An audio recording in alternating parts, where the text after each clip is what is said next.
মিশ্র সারের মধ্যে গাছের প্রয়োজনীয় কি কি উপাদান থাকে এবং গাছের বৃদ্ধি বিকাশের জন্য এই মিশ্র সার কিভাবে বানাবেন, পাশাপাশি ছোট ও বড় গাছের ক্ষেত্রে আমরা কি পরিমাণে এই মিশ্র সার ব্যবহার করব তাই নিয়েই আজকের ভিডিও। নমস্কার, ভার্চুয়াল গার্ডেনিং টিপস ইউটিউব চ্যানেলে আপনাদেরকে স্বাগত জানাই।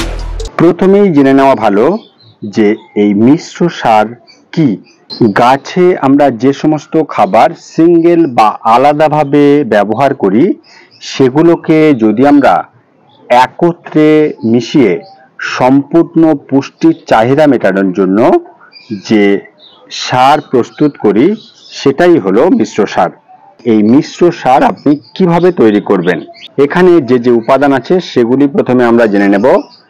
এটি ভার্মি কম্পোস্ট রয়েছে, হাড়ের গুঁড়ো, সরিষার গুঁড়ো খোল, এরকম একটি ছোট্ট প্যাকেটে হিউমিক অ্যাসিড নিয়েছি, মিউরেটেড অফ পটাশ বা এমওপি নিয়েছি, এখানে নিম খোল, সিঙ্গেল সুপার ফসফেট, লেদার মিল, এখানে শিংকুচি রয়েছে এবং ফুরাডন ব্যবহার করছি।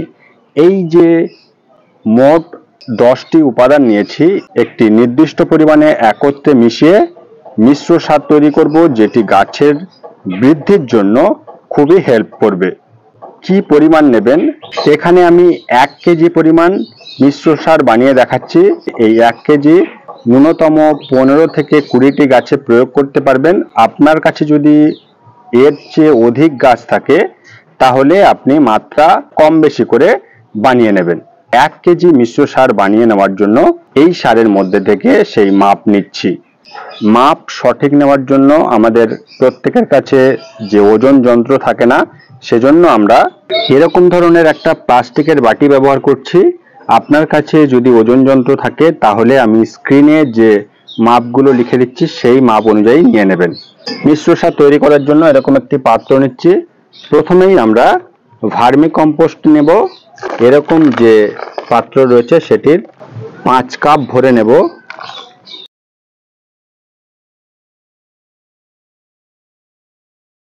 যদি আপনি মাপ হিসেবে ধরেন তাহলে আমরা 500 গ্রাম ভার্মি কম্পোস্ট নিয়ে নিলাম। এর সঙ্গে লেদার মিল এখানে 100 গ্রাম পরিমাণ দিয়ে নেব।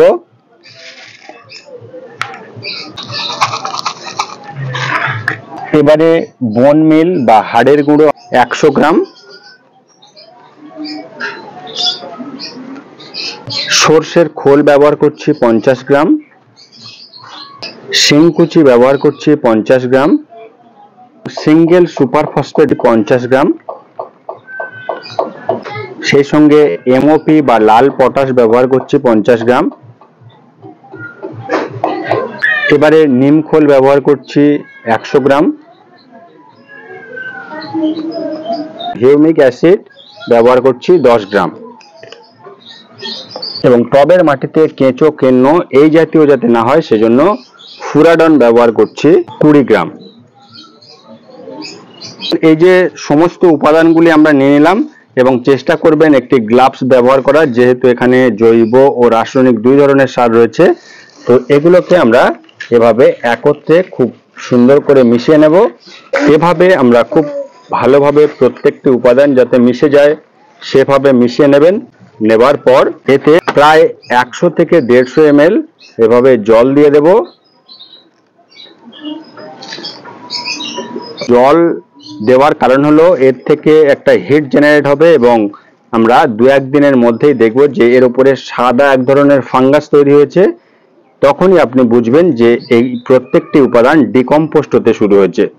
আবারও 4 থেকে 5 দিন পর এই সমস্ত উপাদানগুলোকে এভাবে নাড়াচাড়া করে নেব এবং 20 থেকে 25 দিনের মধ্যে গাছে দেওয়ার উপযোগী এরকম দুর্গন্ধহীন মিশ্র সার আমরা পাবো।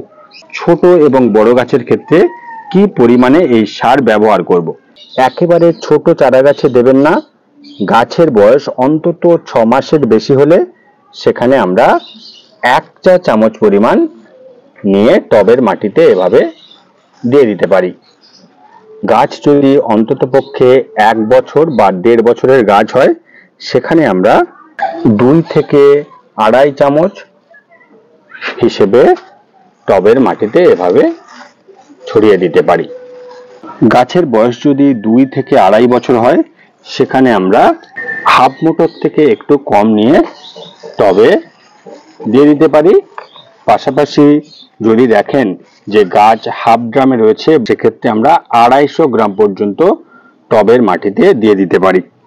এই মিশ্র সার আমরা শুধুমাত্র ক্যাকটাস বা স্যাকুলেন্ট গোত্রীয় যে সমস্ত প্ল্যান্টগুলি রয়েছে সেই প্ল্যান্টে আমরা দেব না। এছাড়া সব ধরনের ফুল ফল ও সবজি গাছের ক্ষেত্রে এই মিশ্র সার আপনি ব্যবহার করতে পারেন। সার প্রয়োগের সময় মাটি একটু খুশে নেবেন এবং তারপরই সার প্রয়োগ করবেন।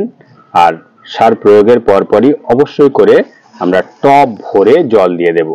বর্ষা আসতে আর বেশি দেরি নেই, এখনই আপনারা এই সার তৈরি করে রাখুন, তাহলে বর্ষার আগে প্রত্যেকটি গাছে আমরা বুস্টার ডোজ হিসেবে এই মিশ্র সার প্রয়োগ করব।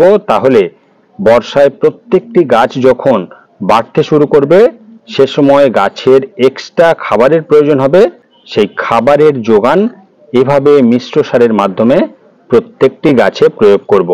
আর এই মিশ্র সার যদি আপনি গাছে প্রয়োগ করেন তাহলে মাটির পিএইচ লেভেল যেরকম ঠিক রাখবে, পাশাপাশি গাছের বৃদ্ধি বিকাশ খুব ভালো হবে এবং ফুল বা ফলের যে গুণগত মান সেটি ঠিক রাখবে।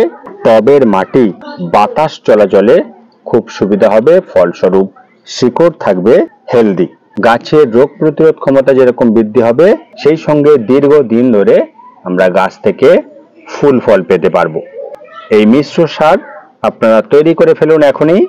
যে মাপে বললাম সেই মাপ অনুযায়ী প্রত্যেকটি গাছে ব্যবহার করুন, গাছ থাকবে হেলদি ও রোগমুক্ত। তো এই ছিল আজকের ভিডিও। ছাদ বাগান সংক্রান্ত কোনো প্রশ্ন থাকলে কমেন্ট বক্সে লিখুন, ভিডিওটি লাইক এবং শেয়ার করবেন। আর এরকম ভিডিও পেতে চ্যানেলটি সাবস্ক্রাইব করে পাশে থাকা বেল নোটিফিকেশন অল করে দেবেন, তাহলে আমি নতুন ভিডিও আপলোড করার সাথে সাথেই আপনার ফোনে নোটিফিকেশন পৌঁছে যাবে আর আপনি সেই ভিডিও সবার প্রথম দেখে নিতে পারবেন। দেখা হচ্ছে নেক্সট ভিডিওতে। নমস্কার।